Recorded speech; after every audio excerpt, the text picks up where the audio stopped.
नमस्कार विद्यार्थी मित्रांनो, कसे आहेत सगळे? मस्त मजेत ना? अभ्यास करताय ना? करायलाच पाहिजे, कारण परीक्षा जवळ आलेली आहे. पाठांतर सुरू करा. विद्यार्थी मित्रांनो, ठाणे महानगरपालिकेच्या व्हर्च्युअल क्लासमध्ये तुम्हा सर्व विद्यार्थ्यांचे मी ज्योती पवार स्वागत करीत आहे. विद्यार्थी मित्रांनो, आज आपण इयत्ता 10वीचा इतिहास व राज्यशास्त्र जे आहे त्याचं प्रश्नपत्रिकेचं स्वरूप उत्तरासह बघणार आहोत. या ठिकाणी विद्यार्थी मित्रांनो, आपल्याला माहिती आहे की आपण उत्तरं परीक्षेमध्ये लिहितो, पण कसेही उत्तरं लिहून चालणार नाही.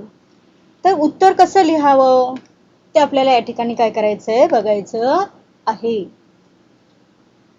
मी या ठिकाणी एक प्रश्नपत्रिका सोडून घेतलेली आहे उत्तरासह. ही तुमच्या समोर काय करते आज मी मांडणार आहे. आता या ठिकाणी विद्यार्थी मित्रांनो, आपला इतिहास व राज्यशास्त्र हा बोर्डाचा पेपर जो असतो तो 40 मार्काचा असतो आणि याच्यामध्ये प्रश्न त्या ठिकाणी कशा स्वरूपाचे असतात ते आपल्याला या ठिकाणी बघायचं आहे.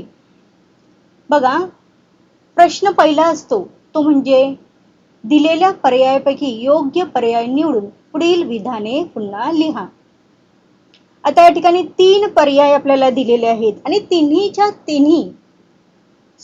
तीन प्रश्न दिलेले आहेत आणि ते तिन्हीच्या तिन्ही प्रश्न आपल्याला लिहायचेच आहेत. मग पहिला प्रश्न आहे, हितोपदेशक या संस्कृत ग्रंथाचा टिंबटिंब यांनी जर्मन भाषेत अनुवाद केला आणि 4 आपल्याला पर्याय दिलेले आहेत. त्याच्यानंतर दुसरा त्या ठिकाणी प्रश्न आहे, दूरदर्शन हे टिंबटिंब माध्यम आहे, याचेही 4 पर्याय दिलेले आहेत. आणि तिसरा प्रश्न आहे, थॉमस कुक याने टिंबटिंब विकण्याचा एजन्सी व्यवसाय सुरू केला. अशा या ठिकाणी आपल्याला 4 त्या ठिकाणी रिकाम्या जागा दिलेल्या आहेत. मग विद्यार्थी मित्रांनो, पेपरमध्ये लिहिताना आपण त्या ठिकाणी काय करायचं आहे, तर पेपरमध्ये लिहिताना प्रश्न आणि उत्तर यासह संपूर्ण वाक्य त्या ठिकाणी लिहायचं आहे. मग पहिला प्रश्न आपण कसं लिहिणार, हितोपदेशक या संस्कृत ग्रंथाचा जर्मन भाषेत अनुवाद फ्रेडरिक मॅक्सम्युलर यांनी केला. दुसऱ्या प्रश्नाचं उत्तर कसं लिहिणार आहे, तर दूरदर्शन हे दृकश्राव्य माध्यम आहे. आणि तिसऱ्या प्रश्नाचं उत्तर लिहायचं आपल्याला, कुकने टिंबटिंब म्हणजे पर्यटन तिकिटे विकण्याचा एजन्सी व्यवसाय सुरू केला. असं पूर्ण वाक्यात त्या ठिकाणी पेपरमध्ये आपल्याला लिहायचं आहे. प्रश्न आणि उत्तर रिकामी जागा पूर्ण त्या ठिकाणी काय करायचंय, लिहायचं आहे. हा झाला त्या ठिकाणी प्रश्न पहिला अ, हा असतो रिकाम्या जागाचा. त्याच्यानंतर प्रश्न त्या ठिकाणी पहिला ब आहे, तो म्हणजे पुढील पैकी प्रत्येक गटातील चुकीची जोडी ओळखून लिहा. याला गुण आहेत त्या ठिकाणी 3. आता या ठिकाणी बघा, त्या ठिकाणी प्रश्न पहिला त्याच्यामध्ये 4 आपल्याला काय केलेले आहेत, जोड्या दिलेल्या आहेत, त्याची उत्तरं दिलेली आहेत, पण त्याच्यामध्ये एखादी चुकीची जोडी सुद्धा आहे. दुसऱ्यामध्ये सुद्धा तसंच आहे आणि तिसऱ्यामध्ये सुद्धा तसंच आहे. मग पहिलं आहे या ठिकाणी द्वंद्ववादी पद्धती, हेरोडोटस, वर्ग संघर्षाचा सिद्धांत कार्ल मार्क्स, स्त्रीवादी मूलभूत भूमिका सीमा द बोव्हा, संशोधनात दस्तऐवजांच्या कसून शोधावर भर लिओपोल्ड रांके. त्याच्यानंतर दुसरं आहे, प्रगती या नियतकालिकांचे संपादक त्र्यंबक शंकर शेजवलकर. दिग्दर्शन हे पहिले मासिक सुरू केले नरेंद्र शर्मा. दीनबंधू हे वृत्तपत्र सुरू केले कृष्णराव भालेकर. चौथं आहे त्याच्यातलं, डिस्कवरी ऑफ इंडिया हा ग्रंथ लिहिला पंडित नेहरू. तिसरा प्रश्न आहे, मल्लखांब शारीरिक कसरतीचे खेळ, वॉटर पोलो पाण्यातील खेळ, स्केटिंग साहसी खेळ. आणि चौथं त्याच्यात आहे, बुद्धिबळ मैदानी खेळ. आता विद्यार्थी मित्रांनो, पेपरमध्ये लिहिताना आपल्याला काय करायचंय, तर फक्त चुकीची जोडी ओळखून लिहायची आहे. ते सगळं लिहायची गरज नाही. पुन्हा सांगते विद्यार्थी मित्रांनो, आपल्याला जे प्रश्न दिले ते सगळे लिहायचे नाही.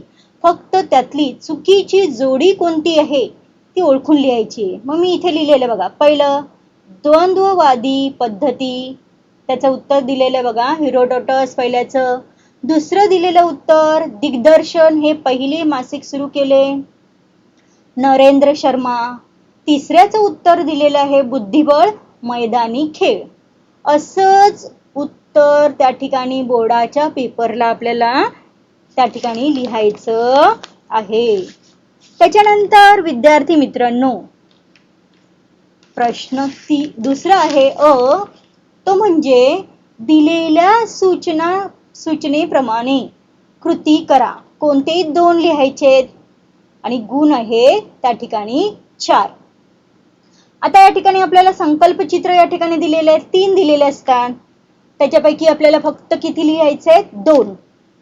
आणि विद्यार्थी मित्रांनो, या ठिकाणी एकाचं उत्तर जर आपण लिहिलं तर अर्धा मार्क त्या ठिकाणी आपल्याला मिळणार आहे. म्हणजे असे एका आकृतीला 2 मार्क आहेत आणि दुसऱ्या आकृतीला 2 मार्क आहेत.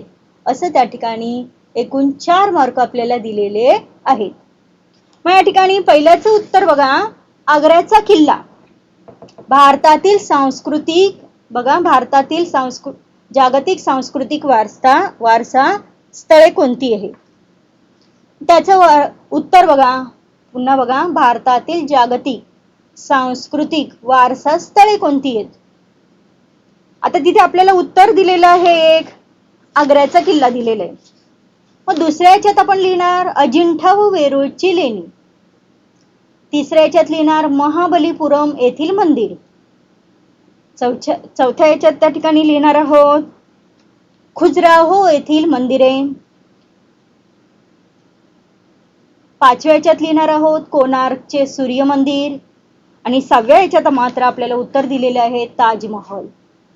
मग रिकाम्या ठिकाणी आपल्याला असं व्यवस्थित उत्तर लिहून तो त्या ठिकाणी ती आकृती जी आहे ती पूर्ण लिहायची. पण ही लिहिताना विद्यार्थी मित्रांनो लक्षात ठेवायचं आहे, ही आकृती ते बॉक्स जे काढायचे आहेत ते आपल्याला पेनानेच काढायचे आहेत. पेन्सिलने पेपरमध्ये काढू नका. कृपया त्या ठिकाणी लक्षात ठेवा, ते बॉक्स जे आहेत ते आपल्याला पेनानेच काढून त्या ठिकाणी त्याची उत्तरं लिहायची आहेत. दुसरा प्रश्न आहे त्याच्यात बघा विद्यार्थी मित्रांनो, परदेशी पर्यटकांकडून देशाला मिळणाऱ्या उत्पन्नाचे मार्ग कोणते? मग या ठिकाणी विद्यार्थी मित्रांनो 2 उत्तर आपल्याला दिलेली आहेत. दुभाषा गाईड यावर होणारा खर्च आणि वर्तमानपत्र संदर्भ साहित्य खरेदी. आता मात्र 4 त्या ठिकाणी जे बॉक्स आहेत त्याच्यामध्ये आपल्याला उत्तरे लिहायची आहेत. एका याच्यात आपण लिहिलंय व्हिसा फीतून मिळणारा त्या ठिकाणी महसूल. दुसऱ्या याच्यात लिहिलं आपण प्रवास खर्च व हॉटेल खर्च.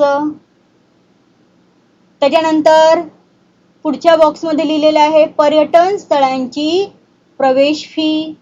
आणि शेवटच्या बॉक्समध्ये लिहिलेलं आहे स्थानिक वस्तूंची खरेदी. इथेही लक्षात ठेवा विद्यार्थी मित्रांनो, ही जी आकृती काढायची आहे आपल्याला ती पेनानेच त्या ठिकाणी काढायची आहे. पेन्सिलचा वापर या ठिकाणी करू नका.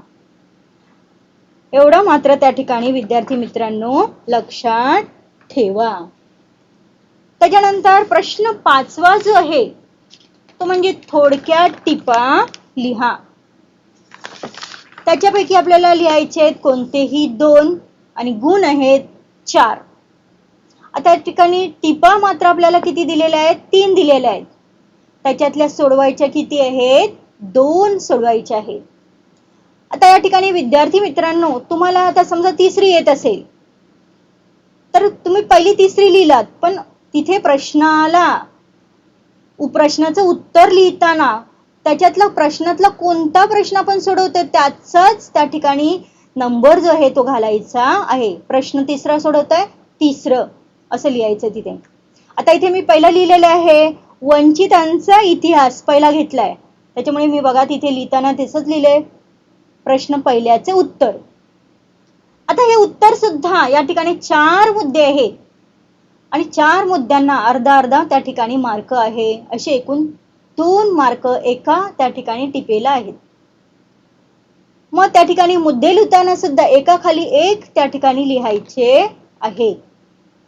मग या ठिकाणी बघा वंचितांचा इतिहास, मग त्याच्यामध्ये पहिला मुद्दा आहे समाजाचे ज्यांना सर्व अधिकारांपासून वंचित, समाजाने ज्यांना सर्व अधिकारांपासून वंचित ठेवले, उपेक्षित ठेवले, अशा समूहाच्या इतिहासाला वंचितांचा इतिहास असे म्हणतात. दुसरा मुद्दा आहे मार्क्सवादी इतिहास लेखनाच्या परंपरेतून वंचितांचा इतिहास लिहिण्याची परंपरा सुरू झाली. तिसरा मुद्दा आहे इटालियन तत्वज्ञ अँटोनियो ग्राम्ची याने इतिहास लेखनाची सुरुवात त्या ठिकाणी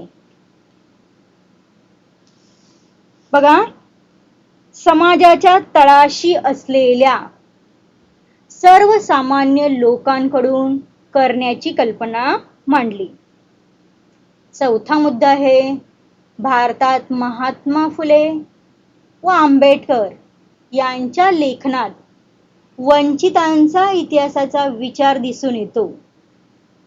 लोकपरंपरा हे इतिहासाच्या वंचितांच्या इतिहास लेखनाचे एक महत्त्वाचे साधन मानले जाते.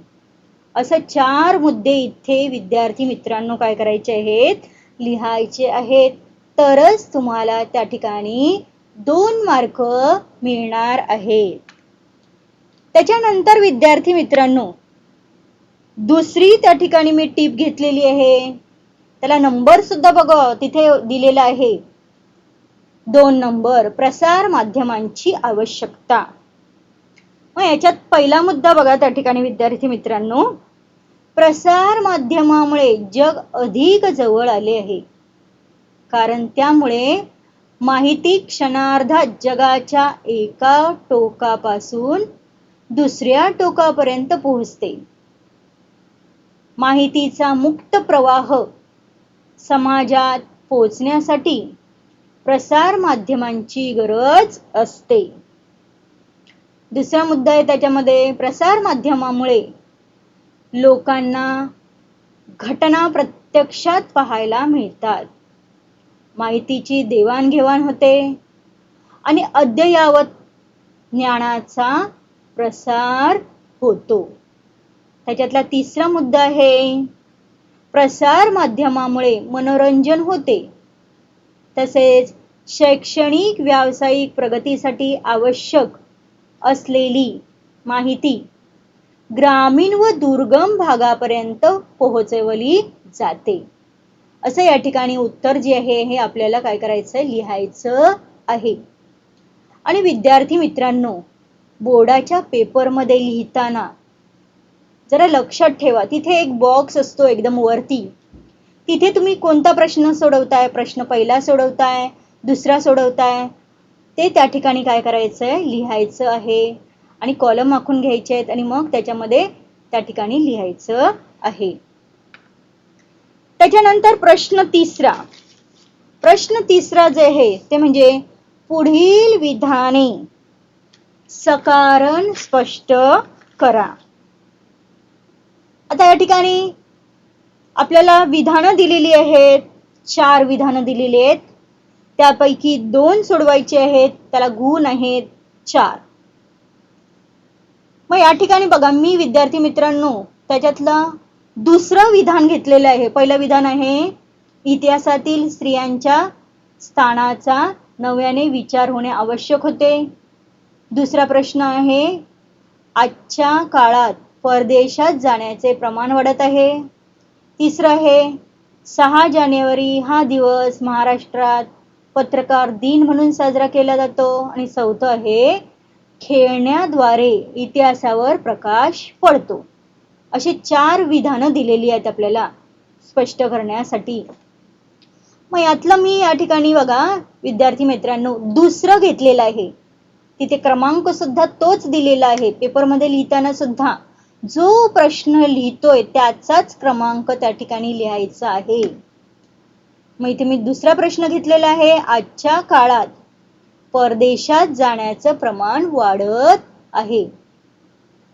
आता उत्तर लिहिताना सुद्धा आपण त्या ठिकाणी शाळेमध्ये उत्तर कसं करतो, एक मुद्दा झाला की त्याच्याच बाजूला दुसरा मुद्दा लिहितो.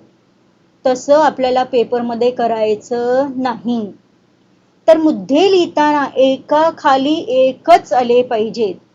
आणि काही महत्वाचं असेल तर त्याखाली अंडरलाईन सुद्धा तुम्ही करायची आहे. मग या ठिकाणी उत्तर लिहिताना बघा कसं लिहिलंय मी. एक, जहाज, रेल्वे आणि विमान या वाहतूक क्षेत्रात झालेल्या प्रगतीमुळे आधुनिक काळात आंतरराष्ट्रीय पर्यटन सोपे झाले आहे. दुसरं आहे विज्ञान व तंत्रज्ञानातील प्रगती व आर्थिक उदारीकरण यामुळे जग अधिक जवळ आले आहे. तिसरा मुद्दा आहे अभ्यास, व्यवसाय, चित्रपटाचे चित्रीकरण यासारख्या विविध कारणांनी लोक परदेशात जातात. चौथा मुद्दा आहे खेळ, आंतरराष्ट्रीय परिषदा, संमेलने, ऐतिहासिक धार्मिक स्थळे पाहणे या उद्देशानेही लोक जगभर हिंडत असतात.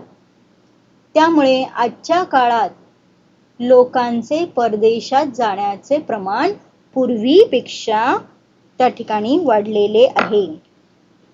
तर या ठिकाणी जर बघितलं प्रश्न तिसरा सोडवताना विद्यार्थी मित्रांनो आपल्याला उत्तरामध्ये त्या ठिकाणी उत्तर लिहिताना उत्तराचा प्रारंभ किंवा शेवट तिथे मूळ विधान जे दिलेले आहे प्रश्नाचं मूळ विधान त्याने त्या ठिकाणी करायचं आहे. आता या ठिकाणी बघा मी शेवट त्या ठिकाणी केलेला आहे मूळ विधानाने. त्याच्यानंतर दुसरा त्या ठिकाणी प्रश्न आहे बघा खेळण्याद्वारे इतिहासावर प्रकाश पडतो. त्याचं उत्तर आहे मनोरंजनासाठी विविध प्रकारची खेळणी तयार करण्याची प्रथा प्राचीन काळापासून चालू आहे. त्यामुळे खेळणी ही इतिहास लेखनाचे महत्वाचे भौतिक साधन आहे. त्याच्यामधला पहिला मुद्दा बघा खेळण्यामुळे त्या काळातील धार्मिक व सांस्कृतिक परंपरा समजतात. दुसरा मुद्दा आहे मातीचे किल्ले व त्यावर व शिवकालीन देखावा उभा करण्यासाठी मातीची प्रतिमा ठेवतात.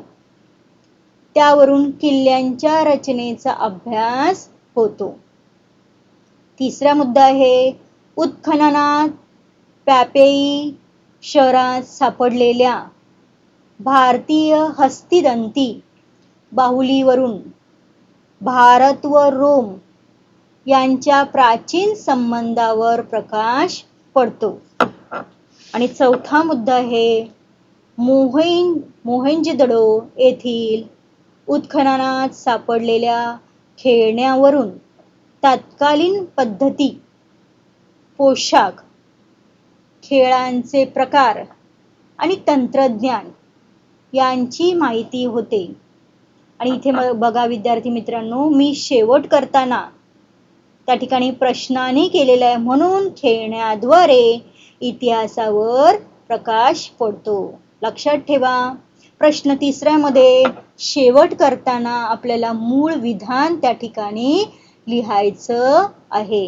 हे त्या ठिकाणी लिहायला विसरू नका.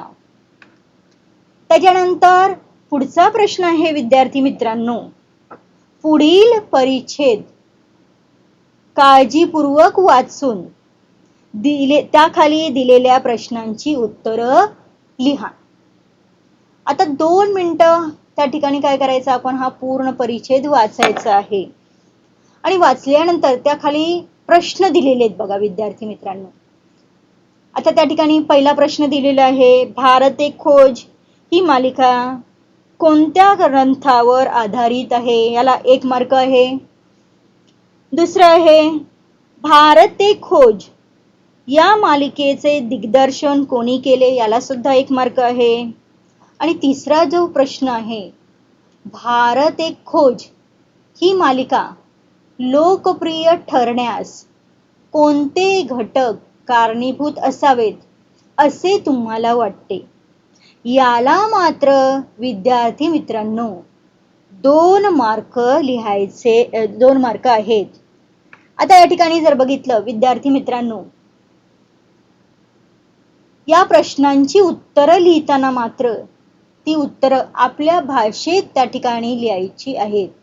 आता पहिल्या प्रश्नाचं उत्तर, भारत एक खोज ही मालिका कोणत्या ग्रंथावर आहे, आधारित आहे, तर त्याचं उत्तर आहे भारत एक खोज ही मालिका डिस्कवरी ऑफ इंडिया या ग्रंथावर त्या ठिकाणी आधारित आहे.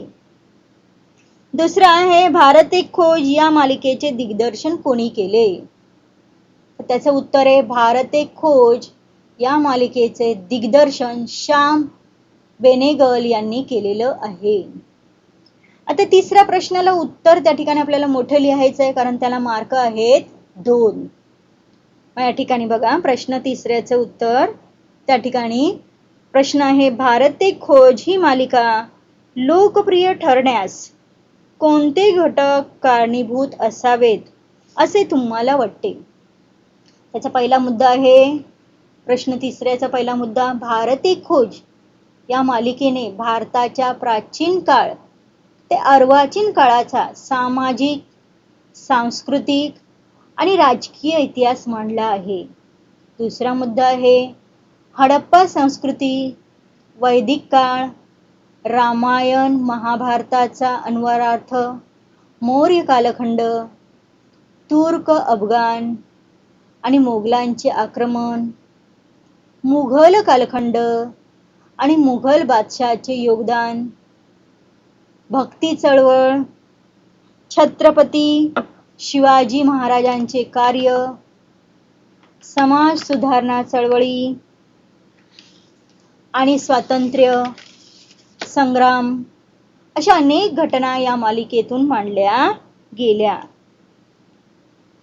तिसरा मुद्दा आहे, या मालिकेतून नाट्य, लोककला, प्रबोधनपर माहिती दिली आहे, त्यामुळे ही मालिका लोकप्रिय ठरली आहे. असं या ठिकाणी प्रश्न चौथ्याचं उत्तर जे आहे, तिसऱ्याचं उत्तर लिहायचं आहे. त्याच्यानंतर विद्यार्थी मित्रांनो, प्रश्न 5वा जो आहे तो म्हणजे मोठा प्रश्न आहे. पुढील प्रश्नांची सविस्तर उत्तरे लिहा. याच्यात कोणतेही 2 आपल्याला लिहायचे आहेत आणि गुण मात्र बघा 6 आहेत, म्हणजे एका प्रश्नाला त्या ठिकाणी 3 गुण आहेत. प्रश्न आपल्याला 4 दिलेले आहेत. पहिला प्रश्न आहे लिओपोल्ड वॉन रांके यांचा इतिहास विषयक दृष्टिकोन स्पष्ट करा. दुसरा प्रश्न आहे उपयोजित इतिहासाचा वर्तमानाशी कसा सहसंबंध असतो. तिसरा प्रश्न आहे स्थानिक पर्यटन आणि आंतरराष्ट्रीय पर्यटन यातील फरक स्पष्ट करा. चौथा प्रश्न आहे ग्रंथालय आणि संग्रहालये राष्ट्रासाठी आवश्यक असतात हे विधान स्पष्ट करा. मग विद्यार्थी मित्रांनो, मी इथे त्या ठिकाणी प्रश्न पहिला घेतलेला आहे, तो म्हणजे लिओपोल्ड वॉन रांके यांचा इतिहास विषयक दृष्टिकोन स्पष्ट करा. आता या ठिकाणी त्याचं उत्तर आहे बघा, लिओपोल्ड वॉन रांके यांनी इतिहास लेखन कसं करावं याविषयी मांडलेल्या मतातून त्यांच्या इतिहास विषयक दृष्टिकोन स्पष्ट होतो. त्यांच्या मते पहिला मुद्दा घेतलाय, त्याच्यामध्ये इतिहासाचे चिकित्सक पद्धतीने संशोधन व्हावे. दुसरा मुद्दा घेतलाय इतिहास लेखन करताना ऐतिहासिक घटकांशी संबंधित सर्व कागदपत्रे व दस्तऐवज यांचा अभ्यास करून शोध घेणे आवश्यक आहे. तिसरा मुद्दा घेतलेला आहे, या सखोल संशोधनामुळे आपल्याला ऐतिहासिक सत्यापर्यंत पोहोचता येतं. चौथा मुद्दा घेतलेला आहे, इतिहास लेखनात काल्पनिकता नसावी. पाचवा मुद्दा घेतलेला आहे, जागतिक इतिहासाच्या मांडणीवर भर द्यायला हवा. विद्यार्थी मित्रांनो, असे 4 मुद्दे या ठिकाणी आपल्याला काय करायचे आहेत, 4 मुद्दे त्या ठिकाणी लिहायचे असतात. अर्धा मार्क त्या ठिकाणी असतो एका याला. असे 4 मुद्दे लिहिले तर त्या ठिकाणी, किंवा काही वेळेस 6ही मुद्दे असतात, 6 मुद्दे सुद्धा आपण लिहू शकतो त्या ठिकाणी. तेव्हा ते आपल्याला 3 पैकी 3 मुद्दे मार्क मिळणार आहे. दुसरा प्रश्न आहे त्या ठिकाणी विद्यार्थी मित्रांनो, तो म्हणजे उपयोजित इतिहासाचा वर्तमानाशी कसा सहसंबंध असतो. हा प्रश्न आहे आणि त्याचं उत्तर दिलेलं आहे बघा विद्यार्थी मित्रांनो. इतिहासाद्वारे भूतकाळातील घटना संबंधीचे ज्ञान प्राप्त होते. या ज्ञानाचा उपयोग वर्तमान आणि काळात सर्व लोकांना कसा होईल याचा विचार उपयोजित इतिहासात केला जातो. त्याच्यानंतर मी त्याचे मुद्दे सुद्धा घेतलेले आहेत. पहिला मुद्दा आहे, भूतकाळातील घटनांच्या आधारावरच मानव वर्तमानातील वाटचाल निश्चित करतो. दुसरा मुद्दा आहे, आपल्या पूर्वजांचे कर्तृत्व, त्यांचा वारसा याबद्दल त्यांच्या मनात कुतूहल आणि आत्मीयता त्या ठिकाणी असते. या वारसाचा इतिहास, पूर्वजांनी निर्मिलेल्या कलाकृती, परंपरा याचे ज्ञान उपयोजित इतिहासाच्या अभ्यासाने वर्तमानात मानवाला मिळते. उपयोजित इतिहासाच्या आधारे या मूर्त आणि अमूर्त वारसांचे जतन करता येते. त्यात मी तिसरा मुद्दा घेतलेला आहे, उपयोजित इतिहासाद्वारे वर्तमानातील सामाजिक आव्हानांवर उपाययोजना करणे शक्य होते. वर्तमानातील समस्यांची सोडवणूक करता येते. त्याच्यानंतर चौथा मुद्दा घेतलेला आहे, भूतकालीन अनुभवावरून वर्तमानात सामाजिक उपयुक्ततेचे निर्णय घेणे शक्य होते.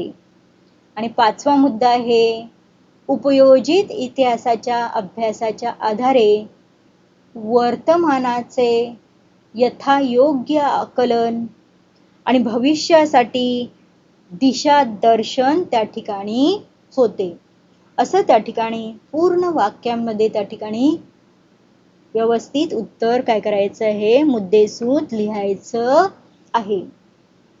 त्याच्यानंतर 12 मार्काचा प्रश्न त्या ठिकाणी आहेत, ते म्हणजे राज्यशास्त्राचे. आतापर्यंत आपण इतिहासाचे प्रश्न घेतले, आता राज्यशास्त्राचे प्रश्न आपण त्या ठिकाणी घेऊयात. मग त्यातला पहिला प्रश्न आहे बघा विद्यार्थी मित्रांनो, प्रश्न 6 पासून राज्यशास्त्राचे प्रश्न सुरू होतात. दिलेल्या पर्यायातून योग्य पर्याय निवडून पुढील विधाने पुन्हा लिहा. गुण आहेत 2 आणि ते प्रश्न सुद्धा 2च आहेत. ते दोन्हीच्या दोन्ही प्रश्न त्या ठिकाणी लिहायचे आहेत.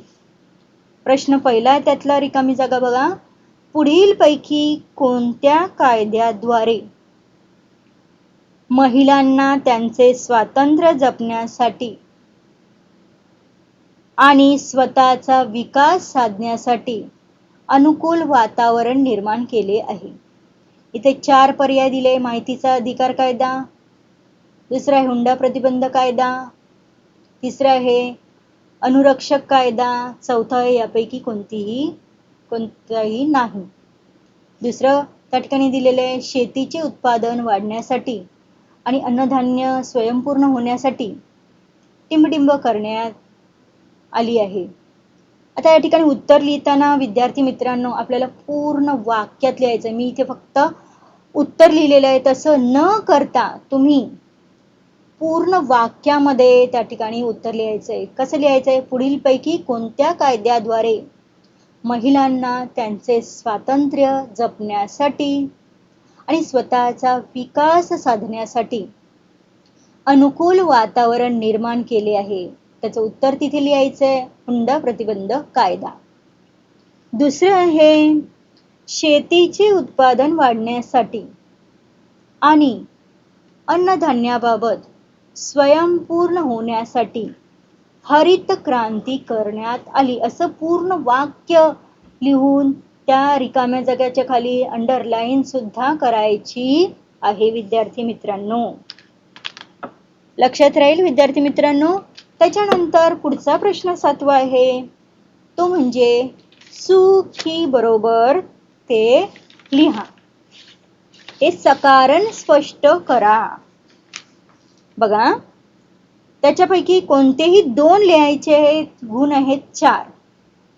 पहिला प्रश्न त्याच्यामध्ये दिलाय विशिष्ट प्रसंगी निवडणूक आयोग एखाद्या मतदारसंघात पुन्हा निवडणूक घेतो.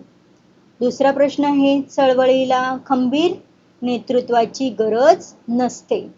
तिसरं आहे काही वेळा देशात प्रादेशिकतेची भावना बळावते.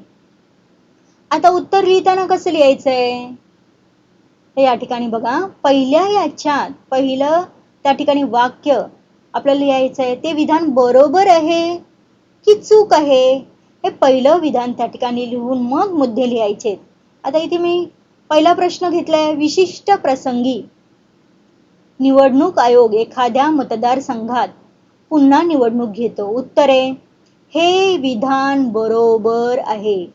आता एवढं लिहून चालेल का? याला फक्त आपल्याला अर्धा मार्क मिळेल, कारण एवढं लिहिल्यानंतर फक्त अर्धा मार्क मिळतो. पण त्याचे का ते बरोबर आहे ते सुद्धा सकारण स्पष्ट करायचंय आपल्याला.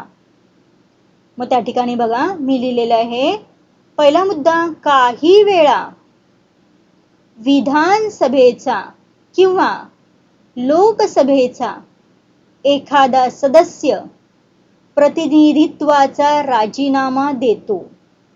दुसरं आहे एखाद्या प्रतिनिधीचे अकस्मात निधन होते. तिसरं आहे निर्वाचित सदस्यांचे पक्षांतर केले तर पक्षांतर बंदी कायद्याप्रमाणे त्याचे सदस्यत्व रद्द होते.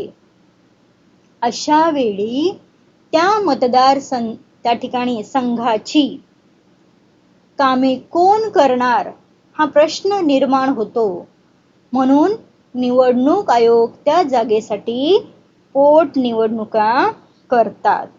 आता विद्यार्थी मित्रांनो लक्षात ठेवा इथे सुद्धा जसं आपण त्या ठिकाणी प्रश्न या ठिकाणी सकारण स्पष्ट करा आणि त्या ठिकाणी प्रश्नाचा शेवट करताना पुन्हा त्या ठिकाणी काय केलेलं आहे मूळ विधान त्या ठिकाणी लिहिलेलं आहे. मूळ विधान लिहायचंच आहे. दुसरा प्रश्न त्या ठिकाणी विद्यार्थी मित्रांनो मी घेतलेला आहे बघा. तिथे तिसरा प्रश्न घेतलेला आहे काही वेळा देशात प्रादेशिकतेची भावना बळवते. हा प्रश्न घेतलाय आणि त्याचं त्या ठिकाणी उत्तर दिलेलं आहे बघा. हे विधान बरोबर आहे कारण ते सुद्धा मी सकारण स्पष्ट केलेलं आहे. पहिलं विविधतेने नटलेल्या आपल्या भारतात भाषेविषयी प्रदेशाविषयी संस्कृतीविषयी आत्मीयतेची भावना निर्माण होते. दुसरा मुद्दा आहे आत्मीयतेचे अभिमानात रूपांतर होऊन विविध संघटना अस्तित्वात येतात व त्यातून चळवळी उभ्या राहतात.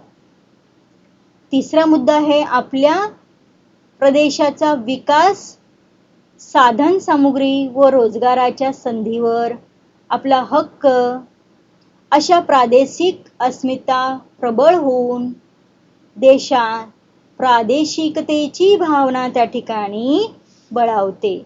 असं उत्तर त्या ठिकाणी व्यवस्थित लिहायचं आहे.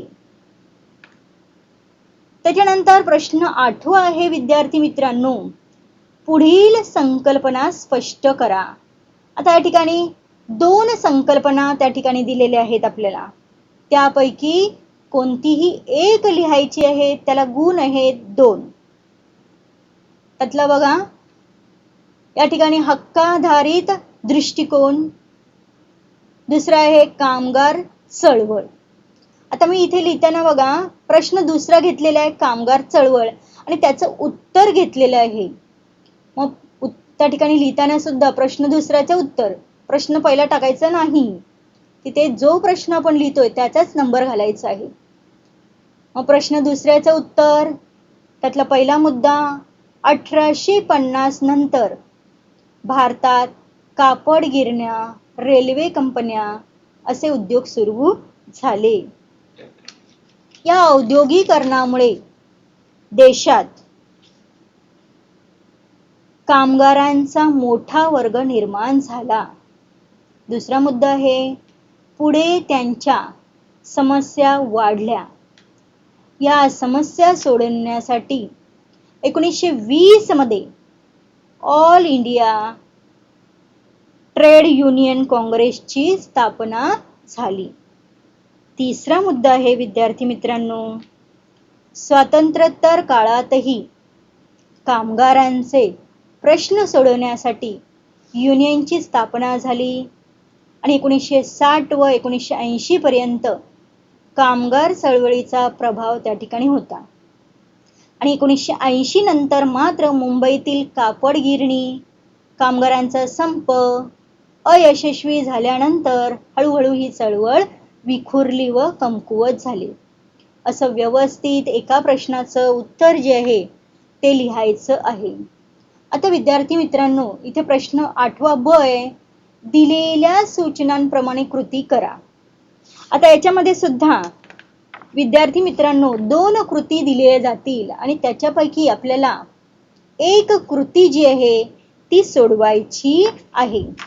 मग या ठिकाणी विद्यार्थी मित्रांनो, मी एक कृती घेतलेली आहे. पहिली त्या ठिकाणी बघा, मतदार संघाची निर्मिती, आणि त्याच्यानंतरचे 4 ब्लॉक जे आहेत ते त्या ठिकाणी रिकामे आहेत आणि पुन्हा खालती त्या ठिकाणी दिलेली आहेत उत्तरं. आता त्या रिकाम्या जागांमध्ये आपल्याला उत्तरं लिहायची आहे.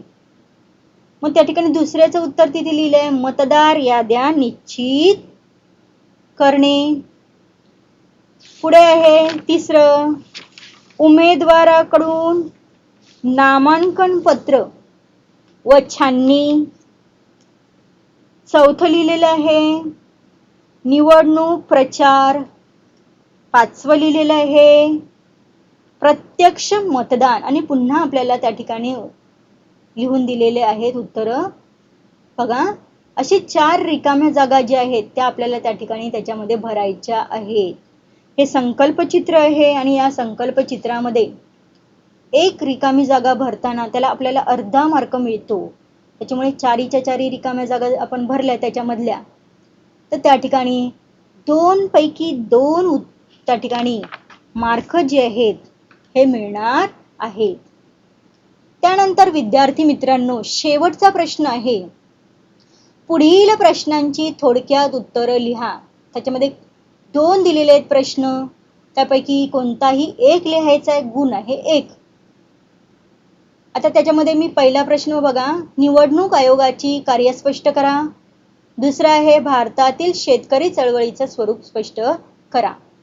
याचं पहिलं घेतलेलं आहे मी, निवडणूक आयोगाची कार्य स्पष्ट करा. मग उत्तर लिहिताना मी कसं लिहिले बघा, प्रश्न पहिल्याचं उत्तर, निवडणूक आयोगाची कार्य पुढील प्रमाणे. पहिलं, मतदार याद्या तयार करणे व त्या अद्ययावत करणे. दुसरं, निवडणुकांचे वेळापत्रक आणि निवडणुकीची प्रक्रिया यांचे नियोजन करणे. तिसरं, उमेदवारांच्या अर्जाची छाननी करणे. चौथं, निवडणुका घेणे व त्या संबंधीची सर्व कामे करणे. पाचवं, राजकीय पक्षांना मान्यता देणे व मान्यता रद्द करणे. आणि सहावं, निवडणुकी संबंधीतील सर्व वाद वा तक्रारींचे निवारण करणे. असे एकाखाली एक मुद्दे व्यवस्थित त्या ठिकाणी लिहायचे आहेत. अशा प्रकारे त्या ठिकाणी विद्यार्थी मित्रांनो, इथे मी एक त्या ठिकाणी नवनीतची प्रश्नपत्रिका जी आहे ही उत्तरासह त्या ठिकाणी तुमच्या समोर मांडलेली आहे. आता विद्यार्थी मित्रांनो, लक्षात ठेवा, आता या ठिकाणी आपल्याला काय करायचं आहे, तर प्रत्येक पानावर बोर्डाच्या पेपरमध्ये प्रत्येक पानावर एक एक प्रश्न सोडवायचा आहे. प्रश्न पहिला अ आणि ब खालती लिहायचा आहे. त्याच्या पाठीमागचं पान घ्यायचं आहे, त्याच्यावर प्रश्न दुसरा त्या ठिकाणी अ लिहायचा आहे. प्रश्न तिसरा प्रश्न दुसऱ्यामधला ब जो आहे हा तिसऱ्या पानावर घ्या. कारण आपल्याला प्रश्नपत्रिकेमध्ये खूप पानं आहेत. व्यवस्थित त्या ठिकाणी आखून घ्या पेपर आणि प्रत्येक प्रश्न जे आहेत त्या ठिकाणी प्रश्न तिसरा, प्रश्न दुसरा, अ आणि ब हे वेगवेगळ्या पानावर त्या ठिकाणी लिहा आणि सुटसुटीत लिहा. म्हणजे त्या ठिकाणी बघणाऱ्याला सुद्धा तो पेपर व्यवस्थित दिसेल. आणि त्या ठिकाणी रिकाम्या जागा लिहिल्यानंतर, काही महत्त्वाचे मुद्दे लिहिल्यानंतर त्याला त्या ठिकाणी अंडरलाईन करा. हे लक्षात ठेवा विद्यार्थी मित्रांनो, आणि पेपर व्यवस्थित सोडवायचा आहे. धन्यवाद.